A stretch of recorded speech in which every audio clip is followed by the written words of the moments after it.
اور اللہ کی خوشنودی کے لیے حج اور عمرے کو پورا کرو، اور اگر راستے میں روک لیے جاؤ تو جیسی قربانی میسر ہو کر دو، اور جب تک قربانی اپنے مقام پر نہ پہنچ جائے سر نہ منڈاؤ۔ اور اگر کوئی تم میں بیمار ہو یا اس کے سر میں کسی طرح کی تکلیف ہو تو اگر وہ سر منڈا لے تو اس کے بدلے روزے رکھے یا صدقہ دے یا قربانی کرے۔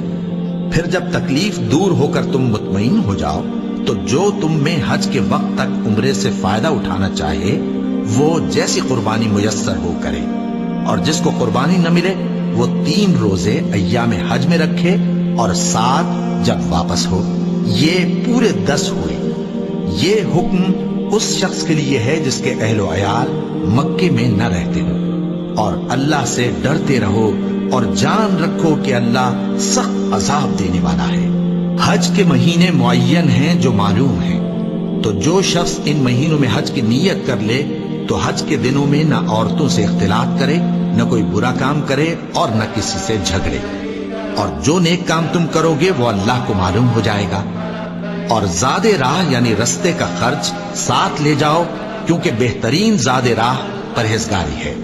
اور اے اہل عقل، مجھی سے ڈرتے رہو، اس کا تمہیں کچھ گناہ نہیں کہ حج کے دنوں میں بذریعہ تجارت اپنے پروردگار سے روزی طلب کرو۔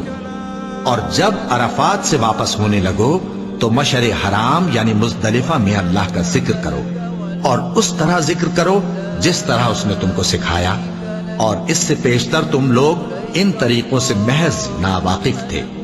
پھر جہاں سے اور لوگ واپس ہوں وہیں سے تم بھی واپس ہو، اور اللہ سے بخشش مانگو، بے شک اللہ بخشنے والا ہے، رحمت کرنے والا ہے۔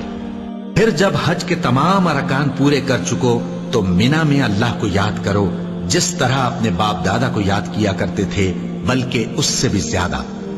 اور بعض لوگ ایسے ہیں جو اللہ سے التجا کرتے ہیں کہ اے پروردگار ہم کو جو دینا ہے دنیا ہی میں دے دے، اور ایسے لوگوں کا آخرت میں کچھ حصہ نہیں۔ اور بعض ایسے ہیں کہ دعا کرتے ہیں کہ پروردگار ہم کو دنیا میں بھی نعمت عطا فرما اور آخرت میں بھی نعمت بخشیو اور دوزخ کے عذاب سے محفوظ رکھیو۔ یہی لوگ ہیں جن کے لیے ان کے کاموں کا حصہ یعنی اجر نیک تیار ہے، اور اللہ جلد حساب لینے والا ہے۔